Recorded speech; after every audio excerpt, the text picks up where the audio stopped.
Welcome to Inner Guidance Channel, where imagination shapes reality. Join us as we dive deep into the profound teachings found within Neville Goddard's rare books and lectures, all available for free right here on our channel.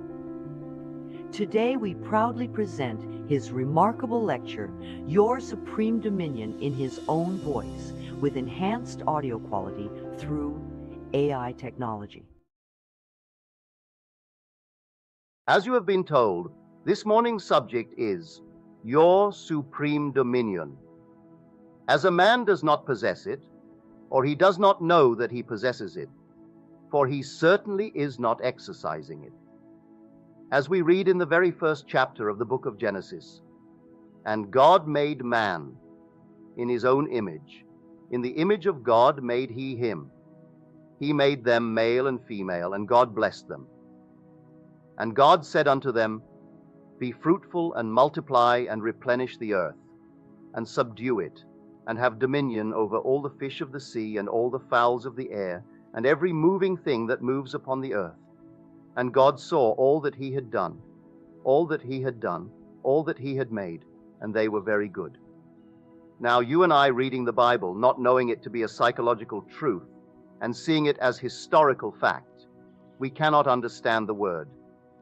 But when man knows the Bible is the greatest collection of psychological truths and was never intended to be seen as history or cosmology, then he gets a glimpse into this great, wonderful book. For man himself is the great psychological earth that must be subdued. In man move all the passions, all the great emotions symbolized as creeping things and animals. In the deep of man actually live the invisible states symbolized as fish. In the deep of man actually live all the unnumbered infinite ideas, symbolized as the fowls of the air. It is this man that must be self-subdued, for subdue it. Then comes the promise, and have dominion over this vast, wonderful country that is man. If man does not know that he himself is the earth spoken of, he thinks he must go out into the world and conquer it. The world reflects the work done on man. And so, when he looks upon this wonderful world round about him, he thinks himself so little. The Bible also tells us he calls himself a grasshopper, and referring to himself as a grasshopper, he sees giants in the land, the giants of industry, the giants of economics, the giants all round about him, and he feels smaller and smaller because he does not know how to go about actually subduing the earth, which is himself. When man knows it, he will realize that man as an individual is supreme within the circle of his own consciousness. For within the circle of his consciousness, the entire drama of life is reenacted over and over again. He has to start with self, and then he will see this outer wonderful world, this visible world, is not what he thinks it to be, a place of exile from God. It is the living garment of the Father. And although to many of us its discordant harmony needs some interpretation, to the wise it has a voice, and the voice speaks of hidden things behind the veil, hidden things behind the veil of man's mind. For this whole vast, wonderful world is a response to the arrangement of man's mind.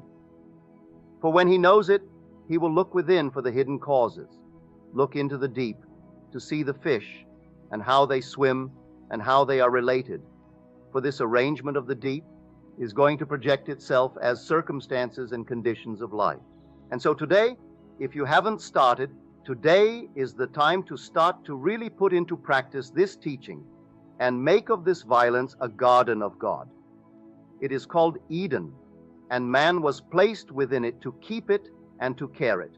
For the garden of God is man. It is the mind of man. You never find a garden unless a man is present, for without a man there would be a forest of wilderness. But when a man is placed in it, he begins to cut the trees or the seeds of wrong thinking. He clears the ground, and he cultivates the ground and then plants wisely.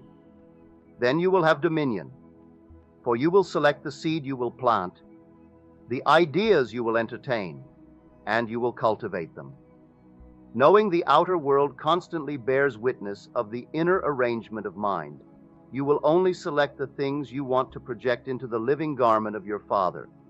For the whole vast world round about you is a living garment worn by your Father. So how did he reap? He said, "He made man in his own image." Well, the methods of mental and spiritual knowledge are entirely different. You and I can know a thing mentally by looking at it from the outside, by comparing it with other things, by analyzing it, by defining it, by even giving a description of it. But we can know a thing spiritually only by becoming it. We must be the thing itself if we would know that thing spiritually. We must be in love if we would know love. We must be God, like if we would know what God is. For God made me, not out of something other than himself. He made me perfect, so he made me by becoming me. There was no other way in the world that God could have made me unless he became me.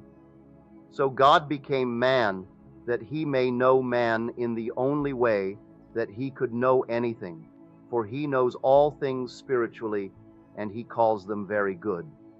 So he made me by becoming me, and now I am called upon to go and take care of the earth, and to subdue it, and take dominion. And I am the earth. I must learn to plant as he planted, and he planted the world by becoming the world. I must now plant as man by becoming the man I want to be. So I will itemize all the things, name them, give a name to everything I want to express as a man, and then know it spiritually by becoming, and I become it as he became me. I identify myself with it and live in that identity, and I clothe it in flesh. I clothe it in fact. Not one thing in the world that is mine can be taken from me, save by detachment from the state where that thing I love has its natural life. If I live in a world of beauty, if I live in a world of friendship, of comfort, and all the lovely things that men enjoy, no power in the world can take one of them from me, save I, who live among them. Detach myself from the state where these lovely things have their natural life. When you and I know it, we begin to cultivate the earth. We actually weed the mind of all negative states, all unlovely emotions, and we bring into subjection not the outer, but the inner. And then the outer reflects that cultivation on self. Now, how is it done? You are told in the first book of the Bible how it's done. For the promise is to the man who does it, and the promise is a complete expansion beyond his wildest dreams of the state he plants. The one who first did it was called Jacob. Well, I am Jacob. You are Jacob if you start to plant. Every man is the potential Jacob, and Jacob did it by righteousness. As you are told, he did it through righteousness, and he multiplied exceedingly, so that he increased 1,000-fold his flocks, his cattle. He increased and grew beyond the measure of man in having all the maidservants and men servants and the camels. And this is what he said, "My righteousness shall speak for me in time to come." Righteousness is right consciousness. The only right consciousness is the consciousness of already being the man you want to be, for that attaches you with an invisible state. You can't see it yet, but you become attached to the state that you dare to assume you are, and you go fishing in the deep. You are beginning now to subdue the deep. You enter a state through the medium of feeling, through feeling that you are already what you want to be. And that is how you grow exceedingly great in your world, for you will be the Jacob expanding in your world. The next one we come upon is Job. Here in the midst of all the trials and tribulations of a man, Job says, "I will hold fast to my righteousness, and then my heart shall never judge me harshly as long as I live." He will hold fast to righteousness in the midst of storm, in the midst of all the problems of the world. He will assume that he is free and hold fast to that right consciousness, knowing that not in eternity could his heart ever judge him harshly. Then we are told, "The meek of the earth seek righteousness, and it is to the meek of the earth that the earth is given." As you are told, the meek shall inherit the earth. You might have been taught to believe it meant the beaten man, the man who falls and grovels like the grasshopper. It doesn't. The word meek, if translated, actually means to be tamed as a wild animal is tamed. To the man who tames the man who tames his being, that he can set it any task and have it execute that task, that man is meek, and the meek inherit the earth. And the meek always seek righteousness. So if I today began to subdue this earth, I must make righteousness my watchword. And so if I were righteous, I would now single out the nature of the trees I would plant, the nature of the flowers I would plant, the nature of the animals I would cultivate, the nature of the fish that I would catch, and I would name them as desirable states. Called in the Bible beauty instead of ashes, called in the Bible the spirit of joy instead of mourning, called by all these lovely things. As you are told, all the things that are good dwell on these things. To every good thing, for he called it very good.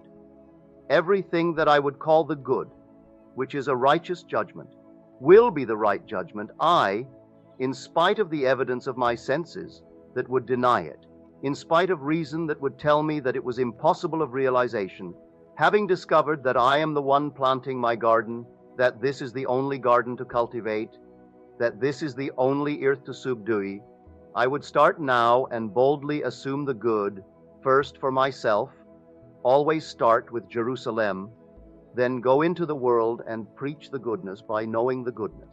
When you meet someone, regardless of what the appearance would reveal, know the truth for that one and set him free. Know that knowing as he ought to be known, first by himself. But if he hasn't known it as true of himself, you at least know it for him. And though you never meet him in the flesh again, keep on knowing the truth that sets man free by knowing he is already free. And you are cultivating your garden. You are bringing it into subjection. You are subduing it, and then you shall have dominion. So you are supreme in your world if you only know the world that you really are. So man is the psychological earth on which this wonderful whirl of events takes place. Man is the psychological earth on which all the animals move. Every emotion is symbolized as the animal. Every fowl of the air is truly the idea you entertain. Every fish of the deep is the invisible state that you could catch if you only knew how to cast your net on the right side. For you fish all night and catch nothing. But then comes one who knows, who is righteous, and he casts it on the right side, always that right side. And the right side is righteousness or right consciousness. And I will catch it. I may not see them, I don't have to see them. I don't have to wait for the evidence of my senses to confirm, for I am told, and faith was accounted unto him for righteousness. So I will have faith in the reality of the deep. I will have faith in the reality of invisible states. So it's now invisible. I know it. It's a fish. But I have faith in the existence and the reality of the invisible state I want to externalize. Knowing I can externalize it, for every time I externalize it, I add to this wonderful garment of my Father. And that is my job, my duty. So here, every one of us, begin to believe that you are the only earth spoken of in the Bible.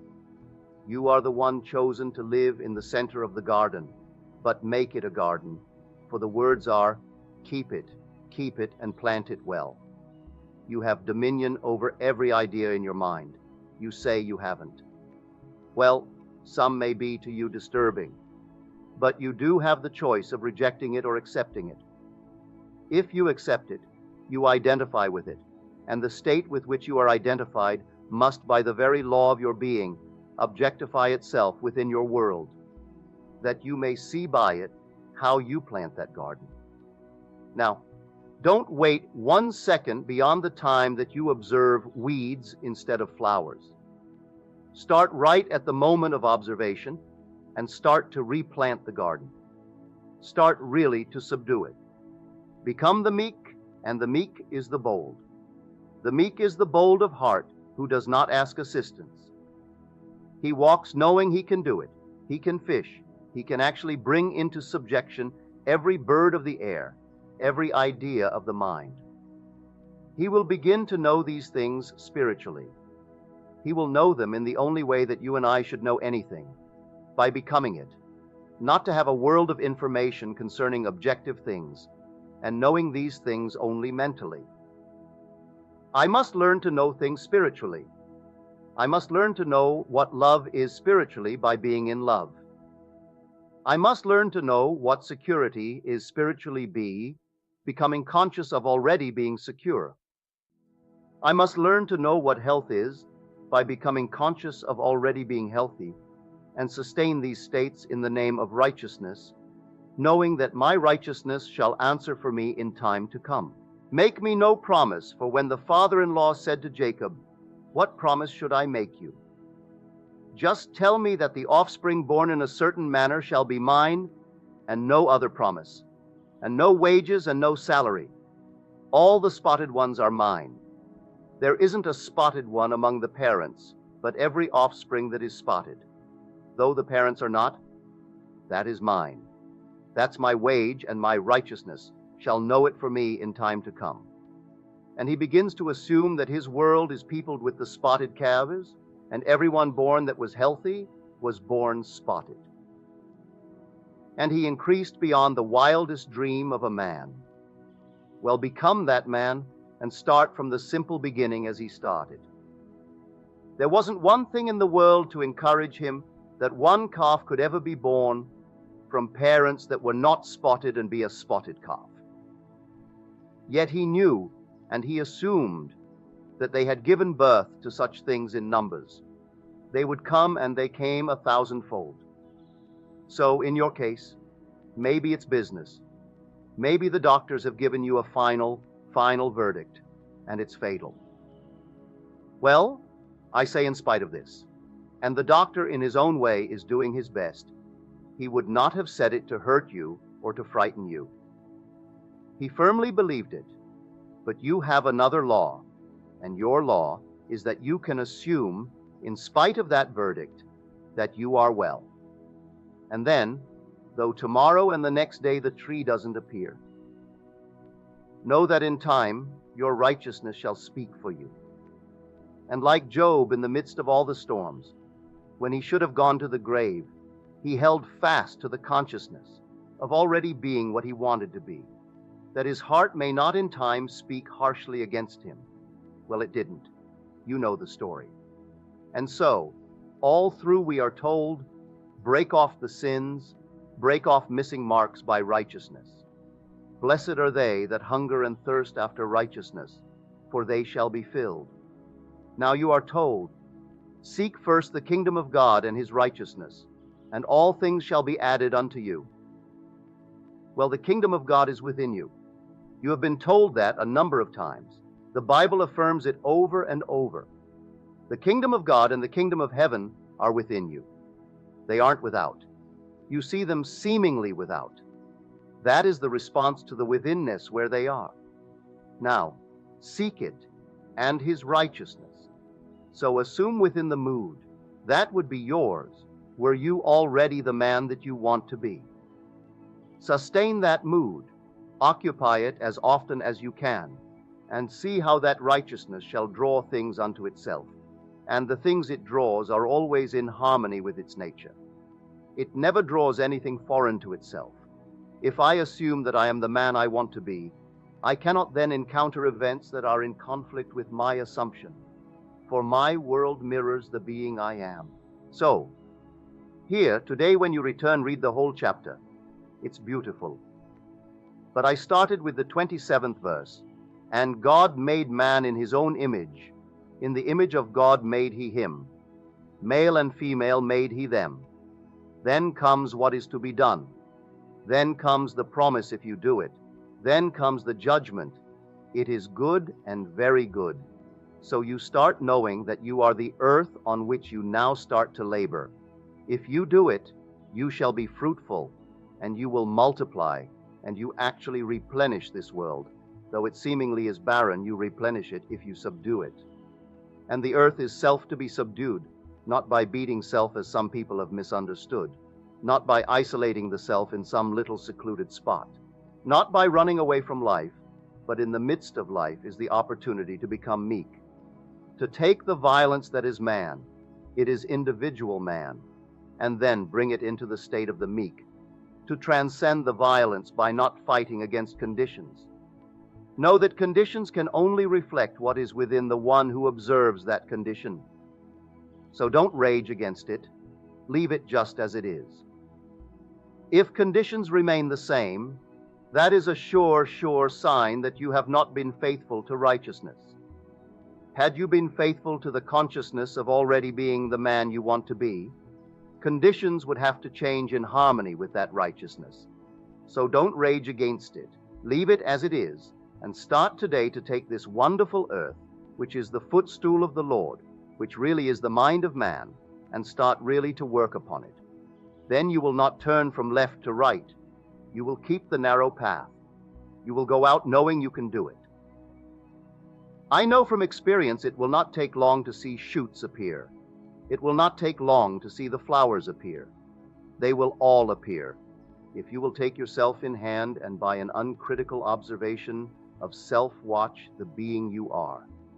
See the condition of the earth as it is now, by the uncritical observation of your reactions to life. When you see who you are, that is showing you the state of the earth as it is now, don't condemn it.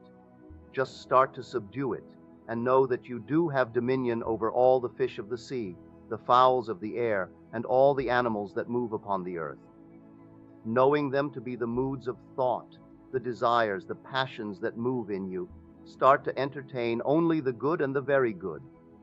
Dwell upon them, and you will repeople your earth, for you are supreme within the circle of your own consciousness. Now you may say it's a very little one. May I tell you that though you have a body and a life of your own, you are rooted in me, and you end in me, as I am rooted in God, and end in God. So every man can say the same thing, no matter if you look into a world of 2,500,000 of them, and every year they slip through the gates into the invisible state relative to this world. But as they come and go, every man in the world is actually rooted in you and ends in you, and you are rooted in the ultimate that we call God, the Father. So the whole vast world is simply centered in you. Start now to rearrange it that it may reflect the beauty that you want to live about and live in this world. You do it by assuming the best. Always imagine the best of self. Always imagine first with Jerusalem and then go out and radiate what you have given to self. If you live in that wonderful state yourself, you will only have the good to shower upon others, for you have one gift that is truly yours to give, and that is yourself. You have no other gift. If you are good, you can give only the good. If you are not, well, whatever you are, that you give. So the story is, you may find today, when you observe yourself, by observing your reactions, that it's not a very pleasant land, but it is still a fertile land. It can be cleared of all these trees of traditional wrong thinking and can be replanted in harmony with the beauty that you desire. And in the immediate present, it will bear fruit in harmony with the seeds you plant. So let us go out determined to bring about a better arrangement of our mind, that we may produce more noble garments for our Father to wear. For this wonderful, visible, objective universe is only the living garment of my Father. It's not a place of exile, as so many believe, talking about home and their going home, as though they are not now in the very midst of their Father. When you see me, you see my Father. Whenever you see me, you see the state of my mind, for you will see the world in which I live and the state of my mind, that inner arrangement, that's my Father. When you see me projected, you then call it the sun, and my world round about me tells me where I am. All these inner states are places in this fabulous psychological consciousness. Inner state is equal to place, and where I stand within myself determines what I see when I look outside the self. So, when I look out upon the world, that area of my Father's garment, whether it be torn by reason of the inner place where I stand, or whether it be lovely, I see only the inner arrangement of myself. I am forever surrounding myself with the true image of myself, and what I am in consciousness, that only can I see. Knowing that, let me be determined today to seek righteousness, or right consciousness, that I may reap in the immediate present all the lovely things that I desire. So every May now, in summary, single out some noble aim in life, having defined it clearly to yourself as a desirable state. The state you would like to externalize, ask yourself this very simple question: what would the feeling be like were it true if I already embodied that noble state? In response to your question will come a feeling. Assume that feeling. It has reality outside of the present moment. Its being is in complete independence of present objective fact. It has real structure. It has reality in the deep of it.